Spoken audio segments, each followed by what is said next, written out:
My name is Ivan Rosa, and I represent NPC Financial.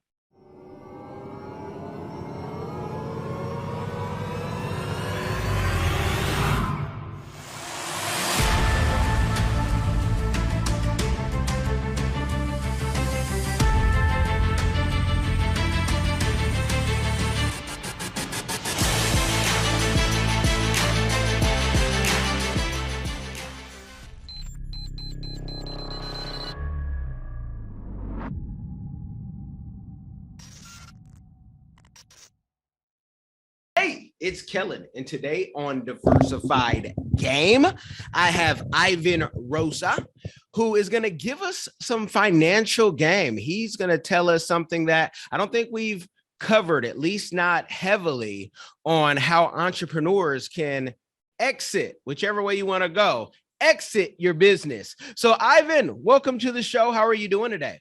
I'm doing great. Thank you very much, Kellen. It's a pleasure to be here. Well, thank you for coming on. Ivan is in the Palm Beach County area, but he can, do this wherever you contact him, and links will be in the description box. But Ivan, I'll just let you kick it off and tell people, what you do, what you're an expert in, and how they can benefit. Excellent. Thank you very much. We work with business owners who want to grow the value of their company so they can exit on their own terms.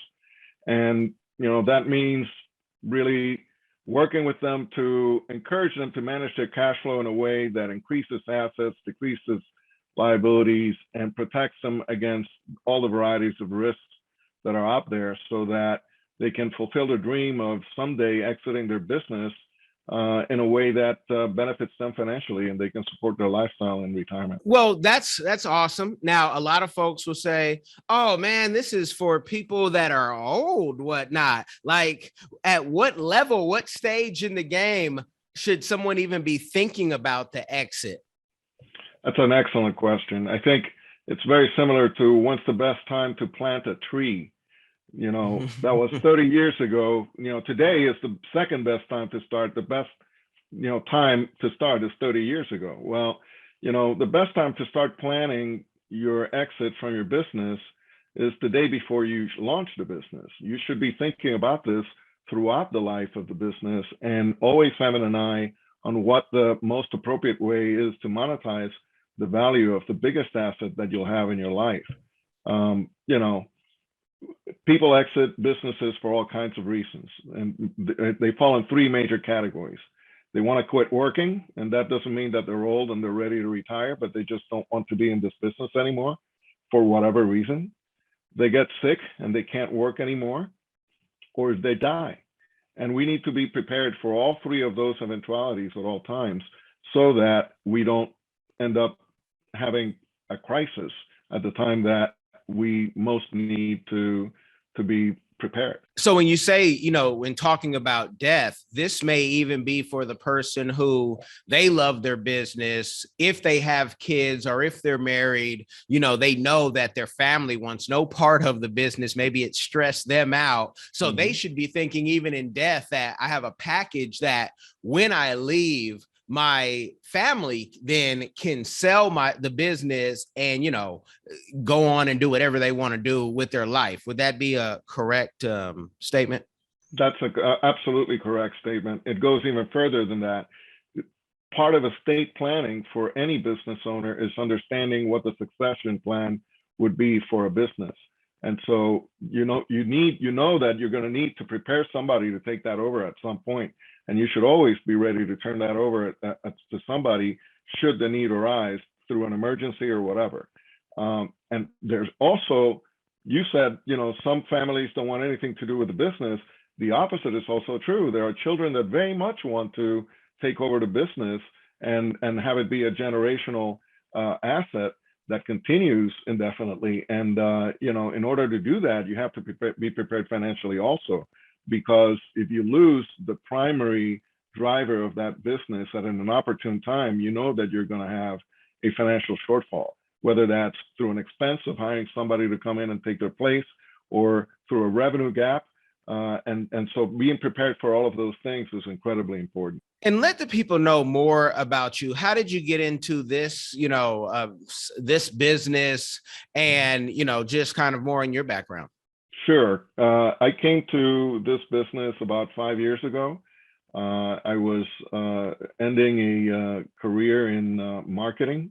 I led marketing departments for a variety of companies, such as Procter & Gamble, Office Depot, ADT Security Services, and a bunch of smaller companies that I led in a 20-year career in marketing. And I decided that it was time to do something on my own. Being in the corporate world and having that daily grind is a lot of fun for a period of time, but it's not something that I wanted to do indefinitely. And when I struck out on my own, working with business owners and helping them be successful, one of the things that became obvious was that a lot of people don't think about what it takes to exit their business. It was very clear from working with some of my clients that they thought that, one magical day somebody would show up with a big bag of money and give it to them, and they would sail off into the sunset to count it in the islands. And that is seldom ever the case. About 80% of the businesses that go on the market do not sell. And of the other 20% that do sell, about half have to make significant concessions to the buyer. And if you survey those business owners that did sell their businesses a year later, the majority of them are going to tell you that they regret selling their business. And I don't want any of my clients to have that experience. So it's important to me to give them every opportunity to do whatever it is that they want to do with their business. And it doesn't mean that they can't sell it. They very well may find somebody to sell it, but it's good to have other alternatives to make sure that they can create cash flow and wealth going forward. And he didn't mention his military background or Naval Academy education, but that there's something to be said even about that and the discipline that you received from there. Now, many people, and coming from Seattle, I can just remember entrepreneurs calling, Kellen, clients, somebody wants to buy our business and they're offering 1.2 million. And I would tell them, I would say, okay, because it's like they were doing it to everybody in the same type of staffing type of company. Okay, 1.2 million sounds good, but what else are you going to do? Because this is what you've been doing. And what would you do outside of that? Oh, they'll put me on salary for 90,000. So you go from being an entrepreneur to working for the company you built. I know you. Are you really going to be happy with that? Everybody I talked to, at least 2, maybe 3 people I've talked to, they were like, you're right. I never thought about that. I don't want to just work for somebody. What is the number 1 or 2 mistakes that you see people not focusing on when you're talking to them about this? That's you brought up a very important one, and that is the expectation that somebody will pay them 7 figures for their business. The number one thing you need to realize is that Uncle Sam is going to take a significant portion of that. And so it sounds like a big number, but it's going to be a much smaller number after you're done paying taxes. The second one is one of those concessions that I mentioned that about half of the businesses that sell have to make to the buyer includes some sort of, continuing relationship going forward as an employee, because they want to make sure the wheels don't fall off the business, because the primary motivator and the primary rainmaker, or whatever you want to call him, the guy that makes it go, disappears, or gal. And, so the reality is that entering into these agreements where they have to stay for 2 or 3 years past the sale, or some sort of structured buyout where they get a lump sum at the beginning and then something in salary going forward, those are the things that kind of sour people on the sale of the business, because they don't get to make a clean break. They have to, stay with it. And that's okay if you like working But I always tell everyone, if you have an office that you go to and you work 10 hours a day, you don't have a business, you have a job. And so, that's another kind of big outage on the part of business owners. Uh, there are four things that need to be in place for a business to be ready for sale. Obviously, it has to be profitable. People don't buy unprofitable businesses, and if they do, they steal them. They give away. You have to give it away. You have to take whatever they give you to just move on, and they can take it over and make it profitable. And so, making your business profitable, not expensing European trips and boats and fancy cars and all of that through your business is the first step. The second step is it needs to have a diversified clientele. If you have one or two big customers and they represent 80% of your revenue, it's going to be really hard to convince somebody that they should buy your business, because if they lose that big customer, it's over. And then, it can't be dependent on the owner. If the owner is the person that knows everything and has all the answers and drives all the continuing progress and energy in the company, then it's not going to be a good look if that person goes away.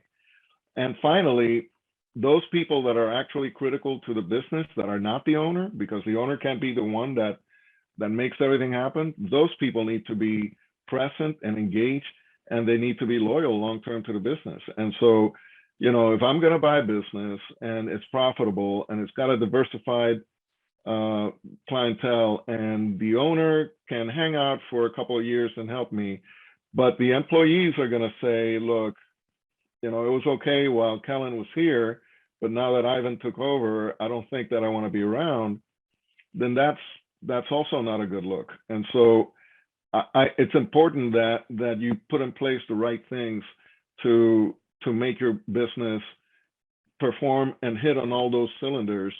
And over time, you will build a kind of organization that can be either sold to somebody externally, which is, the private equity or a competitor or somebody like that, or leave it to your internal partners, either actual partners, co-owners, or your employees or a family member, or keep it for the rest of your life while you stop being involved on a day-to-day basis and simply let it throw off cash to support your lifestyle. When you were saying that, one owner leaving, and I know we had talked about off air about, taking over a business, and if the employees don't like the new boss, but it reminded me of when you're at the car dealership and, the sales guy is the greatest guy you're going to meet, but the finance guy, not so much, because his job is totally different. And many people are so wrapped up in their business. And I have this conversation often with entrepreneurs to say, when are you going to get help? When are you going to trust somebody else to help you grow this business? And so many entrepreneurs, especially in minority communities, have a hard time letting go. When are you going to write the book, Ivan, to help them with this whole process?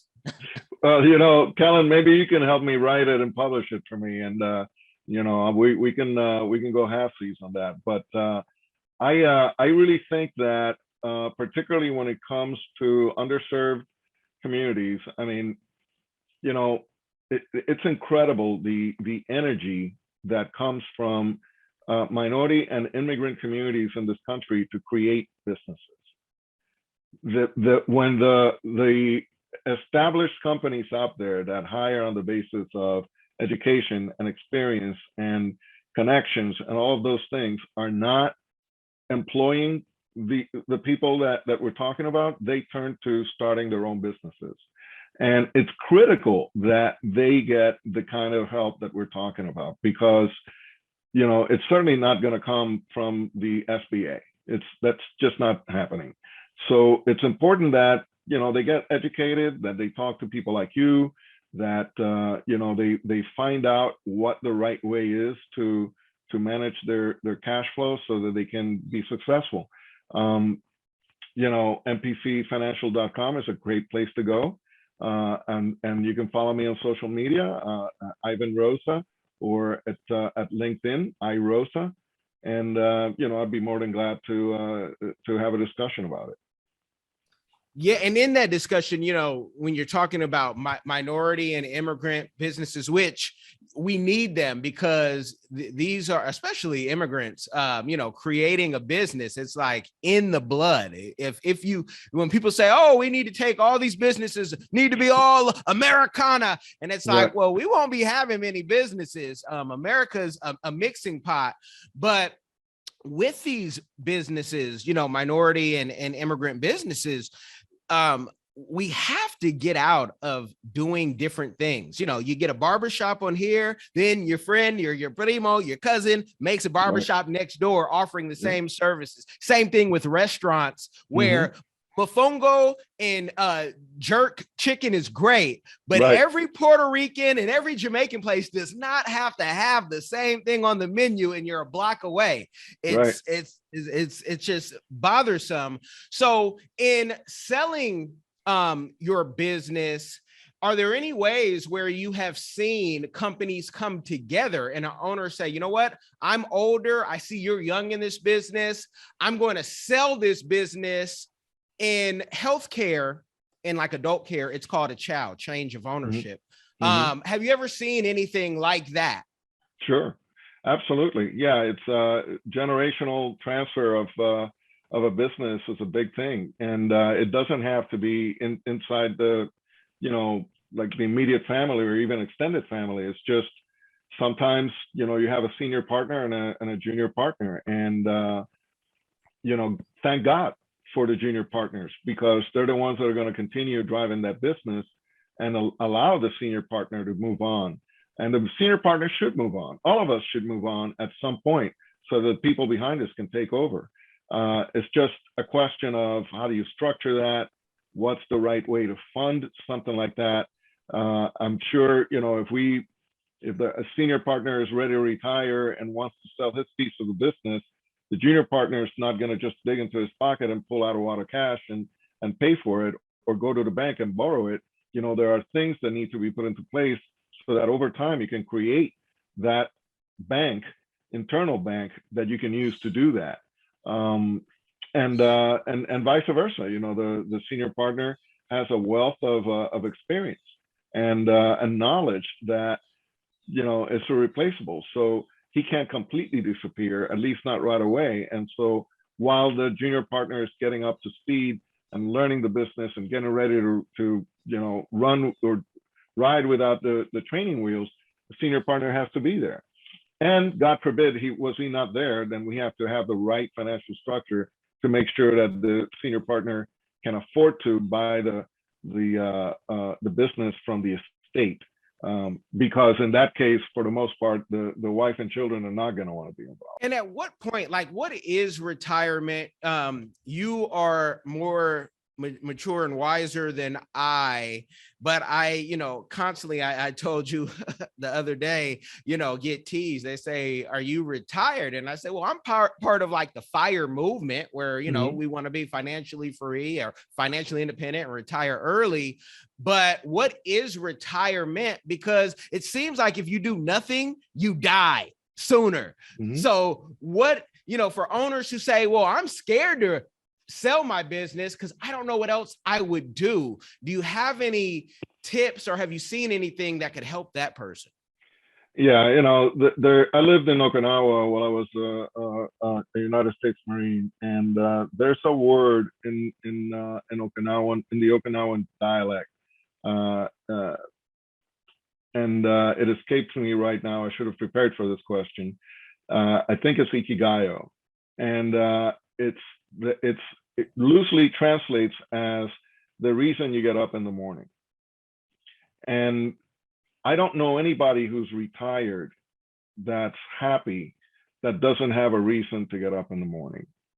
And that can be, gardening around the house and, taking care of the grandkids and, a bunch of things like that. Or it can be starting a new business, in an adjacent field to the one that you had before, or even completely different, or volunteering to bring along young entrepreneurs, or a host of things that that people can do in their later years to contribute and to feel like they're still involved and still valuable. People are living a lot longer now, and they are staying active a lot longer in life. Back when Social Security was established, the life expectancy was 67 years. That's why people were retiring at 62. You could get a little bit of money from the government for the next 3, 4, 5 years, and then you kick the bucket and you were done. Today, people are living into their 90s, and so and remaining very active into their 60s and 70s. People running triathlons and doing other things into their later years. And so why not? Why not do something? I mean, and it doesn't mean that everybody has to retire at age 55 or 60 or whatever the case may be. A lot of people have that dream because they feel that they're going to work really hard in their 30s and 40s. And then by the time they're in their 50s, they really want to reap the benefit of that and just go hit the beach. And that's a wonderful thought. But what most of us realize when we get later on in life is that, we don't want to be on the treadmill, and we don't want to have to, like fight every day for every scrap. But at the same time, we want to feel like we're actually flexing the muscles, both mental and emotional, to make sure that we're contributing and in doing something of value. And so I encourage people that exit their business, no matter what stage in their life, to remain involved somehow with some aspect of what they were doing, or something else that they want to do that is going to make them feel valuable. Because in Okinawa, you have the highest incidence of people that reach 100 years of age. And they attribute that to this reason why you get up in the morning. It's not because of diet. It's not because of exercise. It's because the connections that they create and what they keep in their life, late in life, just, every morning I have a reason to get up and do something, and I'm motivated by that and energized. Wow, that's awesome. Now, you've done a lot of great things in your life. The best is yet to come. What is a community give back that you are doing, or that you would like to do in the future? That's amazing question. Thank you. One of the most important things that I do, I am a guardian ad litem with the 15th Judicial Circuit here in Palm Beach County. And a guardian ad litem is a court-appointed advocate for children who are in the foster program. It is one of the most rewarding things I've ever done in my life. And I, it's sometimes brutal because of the things that you're exposed to, but at the same time, it's just a tremendous way of bringing meaning to your life, much more meaning than just working hard to make money or make other people money. And so that's one. The other one is, and I encourage everyone to go to gal.com, guardian ad litem. Google it, and if you have time in your life and you want to help kids, figure out a way to volunteer for this organization. The second one is something called the Veterans Court, and as a veteran myself, I like to give back to that group. The Veterans Court is a diversion program where veterans of any age who perhaps have they run into some trouble, whether it's substance abuse or alcohol abuse, domestic violence, minor incidents of other types, misdemeanors, that qualify for diversion. We're not talking about violent offenses or anything like that. Can go in front of a judge and get a chance to have that expunged from the record if they complete a probationary period in a satisfactory manner. And that probationary period includes restitution, it includes community service, it includes counseling that they go to, and it is all managed out of the Veterans Administration. And so, and they go in front of a judge, a sitting judge in the 15th Judicial Circuit. So it's not like they're just, it's not a kangaroo court. It's an actual appointed judge that if they don't finish that program, that judge will send them back to the county court, and they will be processed for for their crimes. And so that's also very rewarding. And there are young veterans and there are old veterans, and almost all of them have some sort of PTSD issue that they're dealing with. And so I'm extremely proud of that organization and the work that they do. No, that's great work. And, just food for thought for the audience. You think about, those who serve in the military, many who find that, maybe college wasn't for them, maybe they couldn't afford it, maybe for whatever the reason, but you get people who have, they've taken a job, and through that job, they then get PTSD and can't function in normal society. And guess where we send them? You can call your Congress member and your senators for that, people. Right. I thank you for giving the game. And I want to tell people, when you reach out, because again, the links are in the description box to Ivan, you ask him, since he's let you know he's a Marine, you ask him, treat my business like you treated your rifle. And if you know Semper Fidelis and Semper Fi, as many of you guys know, that, they are always faithful. And they will treat their rifle and guard it like their legs. They will make sure they shoot straighter than their enemy that's trying to kill them. So tell them that, and you be in good hands. Ivan, if you want to leave the people with anything, feel free. Yeah, listen, this has been amazing. Thank you so much. I just encourage everyone to, regardless of what your career path is and what you do, to treat your work like it's your business. I spent a lot of time in corporate America, and I learned very early on that I wasn't a corporate employee. I was an intrapreneur. I was an entrepreneur inside a larger company, and whatever I was in charge of, that was my business, and I treated it like mine. And if you take that approach, if you take that attitude to everything you do, you'll be successful. You cannot fail when you do that. You will always achieve your goals, because it's all up to you. The 10 most powerful words in the English language are all 2 letters long. If it is to be, it is up to me. You guys have been blessed by the game. If you do nothing else, share it with somebody. It will change their life. Are you tired of the violence, tired of the injustice, police brutality, rampant discrimination, lack of gun control in this failed bias socioeconomic experiment called America? Or maybe you need a break from the relentless grind and want to regain control of your destiny, your wealth, your health, and your purpose. Diversifiedgame.com has the right course for you. Prepare for my first trip to Africa. Looking to reconnect with your roots, start a new business, or just a fresh start. Africa, aka the motherland, is waiting. Don't let the Chinese and the Mzungus have the fun and also take over the motherland. From Cairo to Mombasa, from Dakar to Cape Town, Africa has something for everyone, from business opportunities to the most amazing people, safety, leisure, and landscapes. The opportunities abound. It is time for the diaspora to reconnect with their roots. Time to reconnect with the birthplace of humanity. Africa is the last frontier. Get your head in the game and reclaim your legacy. The writing is on the wall. Babylon is falling. Give up the stress, grind, and violence inflicted on our people on this continent, and prepare for a journey of restoration and joy by connecting with the land of your ancestors. Check out our new course and kick off your adventure at diversifiedgame.com.